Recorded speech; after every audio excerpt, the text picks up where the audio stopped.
तुम अपनी बात पर अड़ोगे, सामने वाला अपनी बात पर अड़ेगा, तो जो अड़ेगा वो लड़ेगा, आफत में पड़ेगा। अड़ना क्यों? एडजस्टमेंट करना सीखिए।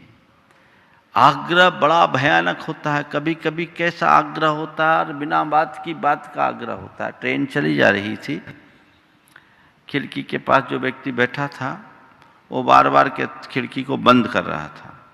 बाजू वाला कह रहा था कि नहीं मुझे घुटन हो रही है, खिड़की खोलिए। ये बोला मुझे ठंड लग रही, खिड़की बंद करो। वो कहता मुझे घुटन हो रही, खिड़की खोलो।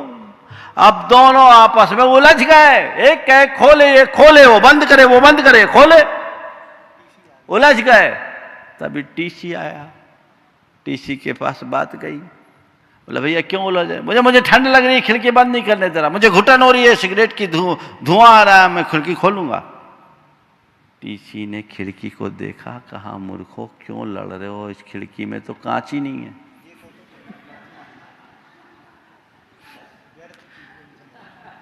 जिस खिड़की में कांच नहीं है,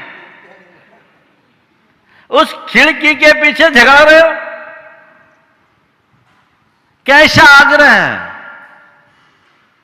होता है? फिजूल की बातों का आग्रह कर लोग अनावश्यक बात का बतंगड़ बना देते हैं। ऐसी आग्रही वृत्ति से बाहर निकलिए, तब आप अपने जीवन में समरसता ला पाओगे। नहीं तो रोज स्टेशन फंसेगी। कई बार लोग उल्टी सीधी धारणा बना लेते हैं, और धारणा बनाने के बाद अपने आप अंदर ही अंदर कुचक्र चलता रहता है, खुद भुगतते हैं। क्यों आग्रह का भाव रखें? ये जितनी आग्रही प्रवृत्ति होगी उतनी तकलीफ होगी। देखो कभी कभी कैसा होता है, एक बस थी, कॉलेज पे आके खड़ी हुई, बहुत से लोग उस बस पे सवार हुए, लड़के लड़कियां सब। एक हट्टा कट्ठा नौजवान जिसके पूरे मसल्स थे वो भी चढ़ा। कंडक्टर ने सबसे टिकट की बात की, सब ने टिकट दिखाई। इससे बोला मैं टिकट नहीं लेता, मुझे टिकट नहीं चाहिए। देखा ये थोड़ा बड़े मसल्स वाला आदमी है, बॉडी बिल्डर है, इससे पंगा लेना ठीक नहीं। और इसने उसका टिकट के लिए बोला मुझे टिकट नहीं दिखाना, मेरे पास मुझे टिकट नहीं चाहिए। और वो सीधे जाके अपनी सीट पर बैठ गया। अब वो कंडक्टर तो अंदर ही अंदर, ये आदमी तो ऊपर से चुप है लेकिन अंदर चल रहा है। सोचा इस आदमी से भी बात करना ठीक नहीं है, मैं इसकी बराबरी कर लूँ तब इसको मुंह तोड़ जवाब दूंगा। वो जिम जाना शुरू किया अपनी मसल्स बनाने के लिए। जिम जाने लगा। वो आदमी रोज आए, वो लड़का रोज आए, रोज बैठे, बिना टिकट बैठे और यात्रा करे। ये उसको देखे जले भुने पर कहे जब मौका आएगा तो देखेंगा। करीब 6 महीने में उसने अपनी मसल्स अच्छी बना ली, गठीला शरीर आ गया। और अगले ही दिन जब वो लड़का ऊपर चढ़ने को हुआ, आप ऊपर नहीं चढ़ सकते। बोले क्यों नहीं चढ़ सकते, मैं तो रोज चढ़ता हूँ। बोले नहीं टिकट दीजिए। बोले टिकट नहीं है, मैं टिकट क्यों दूंगा, मैं बिना टिकट के चढ़ूंगा। बोले आप नहीं चढ़ सकते। बोले मैं बिना टिकट के चढ़ूंगा। बोले क्यों, हम आपको चढ़ने नहीं देंगे। बोले हम तो चलेंगे, हम चढ़ सकते, आप मुझे रोक नहीं सकते। बोले क्यों। बोले मेरे पास तो बस का पास है।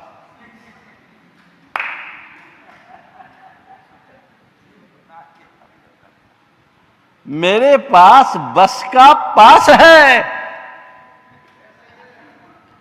6 महीना उसके पीछे जिम जाता रहा हूं। पहले से ही अगर सोच लिया होता तो ये झंझट क्यों होती। आग्रह बड़ा खतरनाक है। मनुष्य को रुख अपना लचीला अपनाना चाहिए। अपनी बात को विनम्रता पूर्वक रखो। पर उसकी जिद मत करो। नहीं, जो मैं चाहूं वही होना है, वही होके रहेगा। तो वही कहानी होगी कि हम बेटे को डॉक्टर बनाएंगे तो एक कहेगी इंजीनियर बनाएंगे, दो ही का तलाक हो जाएगा। वो बेटे के पीछे है जो पैदा नहीं हुआ है ना। चौथा कारण स्वार्थ। स्वार्थ, झगड़े के पीछे, जहां स्वार्थ आता है वहां झगड़ा होता है। स्वार्थ से की जड़ है ईर्ष्या, विद्वेष, घृणा। ये सब चीजें पनपती हैं, स्वार्थ बढ़ता है, लोग एक दूसरे से लड़ बैठते हैं। हम पूरे इतिहास को पलट करके देखें तो यही बातें हमें दिखाई पड़ेगी, है ना। रुचि भेद या चिंतन भेद, अहम, आग्रह और स्वार्थ। बचे कैसे, मुझे पूरी बात करनी है, तो बचने के 4 उपाय बता रहा हूं। नंबर 1, समग्रता का चिंतन। समग्रता का चिंतन, स्वस्थ चिंतन। अब देखिए, आप अपने दफ्तर से घर आए, आपकी मां ने आपकी धर्मपत्नी की शिकायतें की, आपने मां की बात सुनी और सीधे जाकर अपनी धर्मपत्नी पर फायर हो गए। क्या हुआ? अनावश्यक झगड़ा। मां ने कहा, उसने अपना फ्रस्ट्रेशन निकाला, आपने उनकी बात सुनी और पत्नी से बिना कुछ पूछे समझे, सिचुएशन को जाने बिना आपने अपनी बात गलत तरीके से प्रस्तुत कर दी। आपने उन पर 4 आरोप लगा दिए। बोलो, झगड़ा खड़ा होगा कि मिटेगा? तो क्या करना चाहिए? अगर इसकी जगह मां की बात शांति से सुन करके, ठीक है मैं बात करता हूं, पर धीरे से जाओ, कमरे में बैठो, खुद को कूल करो, सामने वाले को कूल करो, फिर धीरे से पूछो क्या बात है, आज क्या हुआ, मम्मी से कोई बातचीत हो गई क्या? और फिर बात सुन करके तटस्थ भाव से समझ करके सामने वाले की गलती को समझते हुए उसे उसका एहसास कराएं और प्यार से उसकी पुनरावृत्ति न करने का सुझाव दें। तो परिणाम अच्छा आएगा कि जैसा अभी तक आप लोग करते आ रहे हैं उसका परिणाम अच्छा है। क्या हुआ? कौन सा रास्ता अपनाते हो, पहले वाला या बाद वाला? महाराज इतना पेशेंस कहां। कुछ लोगों की तो जो है ना AK-47 एकदम लोडेड ही रहती है, आया नहीं और फायर। दूसरी ओर उल्टा भी हो सकता है, आप आए, आपकी पत्नी ने आपकी मां के विषय में कुछ बोला, आप सीधे जाकर मां पर चढ़ बैठे। घर परिवार में रोज तो यही होता है ना, सास बहू में, ननिद भरजाई में, पति पत्नी में, पिता पुत्र में, घर के बड़े बुजुर्गों को आज जो जैसा व्यवहार मिलना चाहिए वो नहीं मिलता। अगर स्वस्थ चिंतन होगा तो ये झगड़ा कभी नहीं होगा। सास को बहू की भावनाओं की कद्र करनी चाहिए, बहू को समझने का प्रयास करना चाहिए। तो बहू को चाहिए कि सास को पूरा बहुमान दे, विनय करे, सम्मान दे, मां जैसी दृष्टि से देखे। झगड़े खत्म। ये आपस के जितने भी चीजें हैं ये इसी अस्वस्थ या असमग्र चिंतन का परिणाम है, लोग एक दूसरे के उकसावे में आकर के अपनी प्रतिक्रियाएं देते हैं और झगड़ा खड़ा कर देते हैं। समग्र चिंतन, पूरे ठंडे, आप लोग बोलते हैं ना, ठंडे दिमाग से सोचकर प्रतिक्रिया करो। उतना धैर्य कहां, तो फिर भुगतो, हम क्या करें। एक दृष्टिकोण बनाएं, मुझे आगे पीछे की स्थितियों को समझ करके ही अपनी राय जाहिर करनी चाहिए। तो कभी उल्टे परिणाम नहीं होंगे। अगर झगड़ा खड़ा होने की नौबत भी आ जाए तो आप अपनी कुशलता से उसे मिटाने में समर्थ हो जाओगे। वो दृष्टिकोण अपने भीतर विकसित करने की आवश्यकता और अपेक्षा है। समझ गए? तो पहली बात, समग्रता का चिंतन या स्वस्थ चिंतन रखे, तटस्थ भाव से सबका मूल्यांकन करे। लेकिन एक बात ध्यान रखना, घर परिवार को जज बन करके नहीं चला सकते।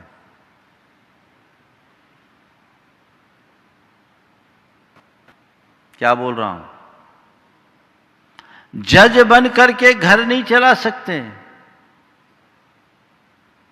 घर परिवार को तो घर का अंग बन करके ही चलाया जा सकता है।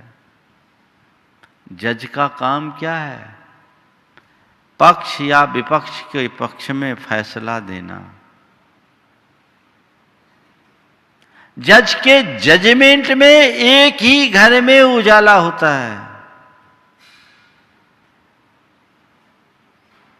है ना? एक जीतेगा तो दूसरा हारेगा। जज जब भी जजमेंट करेगा, एक को करेगा, एक के पक्ष में करेगा।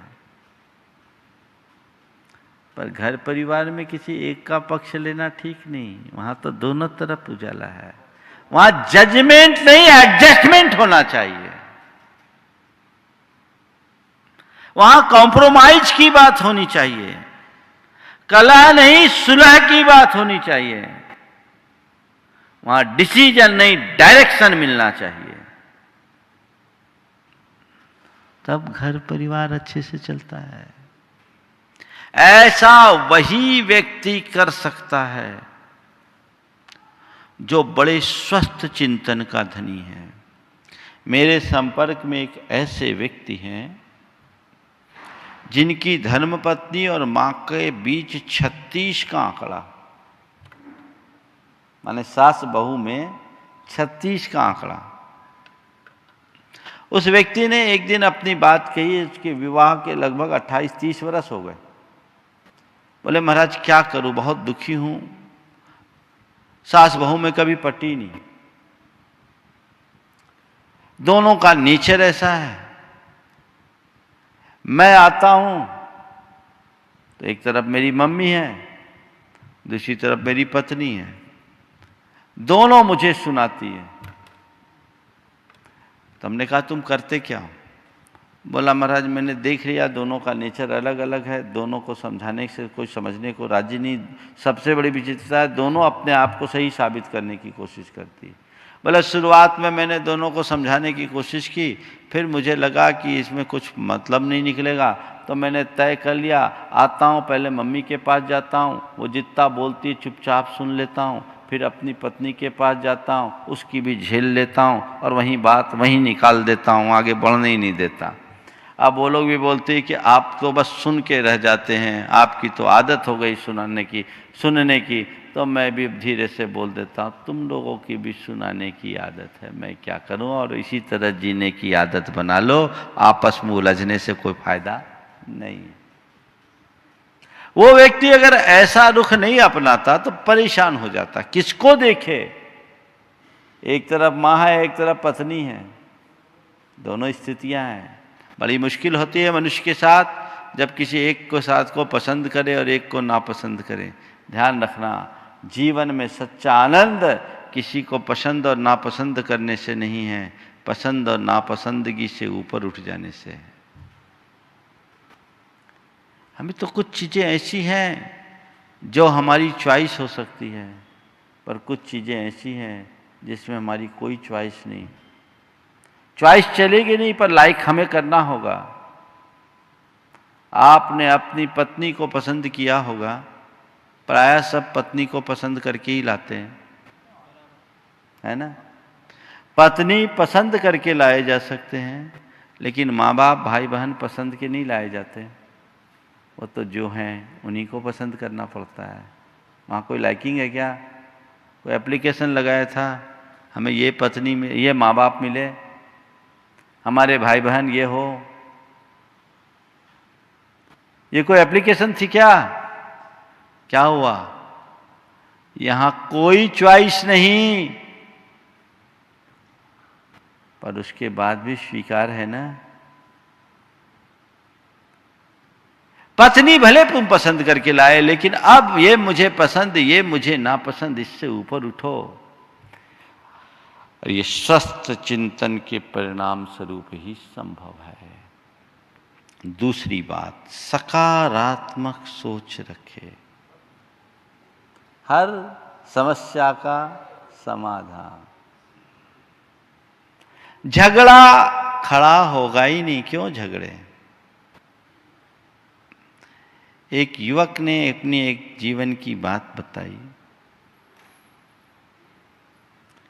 शक्कर की दुकान थी, किराने की दुकान। एक ग्राहक आया, पीली शक्कर उसको वापस कर रहा था। नौकर से शक्कर मंगाया था, नौकर ने बोला इस दुकान से शक्कर लाए। 5 किलो शक्कर था। दुकान के नौकरों ने देखा, बोला हमारे यहाँ पीली शक्कर है नहीं, हमारे यहाँ का माल ही नहीं, हम वापस क्यों लें? जिस युवक ने ये बात बताई, मैं उसकी बात करता। बोले महाराज जी, आपके प्रवचनों से हमें सकारात्मकता कैसी मिली और उसका परिणाम क्या है, वो मैं आपके सामने शेयर करना चाहता। बोले वो क्या? बोला वो ग्राहक आया और वो कहा कि ये पीली चीनी आपने दी है, हमें सफ़ेद चीनी चाहिए, हमें पीली नहीं चाहिए, वापस कीजिए, 5 किलो चीनी है। उसने जब नौकर ने मना किया कि हमारे यहाँ पीली चीनी नहीं है, और वो झगड़ रहा है कि आपके यहाँ से ये पीली चीनी गई। बोले मेरे नज़र गई, मैंने देखा ये आदमी हर महीने 15-20 हज़ार रुपया का सामान लेता है। उस समय 40 रुपये किलो चीनी थी। बोले 200 रुपये के पीछे इसको नाराज़ करना ठीक नहीं है। मैंने कहा ठीक है भाई, आप एक काम करिए, वो शक्कर रख दीजिए, हमसे सफ़ेद चीनी ले जाइए। महाराज वो भी बहुत खुश हो गया और वो हमारा मुरीद हो गया। अब न जाने कितने ग्राहक और लेकर के आता है। कहता बहुत अच्छा आदमी। क्या सोच! सवाल 200 रुपये का नहीं था, सवाल सोच का था। अमूमन आप ऐसा नहीं करोगे, है हमारे यहाँ का माल ही नहीं है जी, हम कैसे ले वापस? वो कहेगा आपके यहां से, हम कैसे माने? उलझ जाओ। सकारात्मक सोच वाला व्यक्ति गलती ना होने पर भी गलती स्वीकार करता है, और नकारात्मक सोच वाला व्यक्ति गलती होने पर भी उसे स्वीकार नहीं करता, सामने वाले पर आरोप लगाता है। अंतर ये है। और ज्यादा बड़ा, मेरी कोई गलती नहीं है, फिर भी तुम कह रहे तो मान ले रहे। अरे ये क्यों? मन को साफ करो, ग्रंथि खोल दो, जीवन धन्य होगा। तीसरी बात, विनोद प्रिय बनो। सामने वाला झगड़ा करे, तुम उसे लाइटली ले लो, मजाक में ले लो, झगड़ा खत्म। कई बार कोई गुस्सा है और गुस्से में कुछ बोल भी दिया और आपने उसको लाइटली ले लिया, मजाक में लेके मुस्कुरा दिया, तो उसका भी पारा ठंडा हो जाता है, झगड़ा वहीं ख़त्म हो जाता है। पति पत्नी में किसी बात को लेकर के ठन गई, पत्नी ने कहा मैं तो मायके चली, मैं मायके चली। मैं बोले ठीक है, एक काम कर, तो मायके चलती है तो कोई बात नहीं, मैं भी इसी बहाने ससुराल चलूँगा, अब पप्पू भी इसी बहाने ननिहाल घुमाएगा, चलो सब चलते हैं। बेटा, वो वाला पप्पू नहीं, हाँ, बड़ा विचित्र हाल होता है, बड़ी विचित्र हालत होती है। कुछ भी ऐसी स्थितियां बनती है तो हम वहाँ विनोदी बने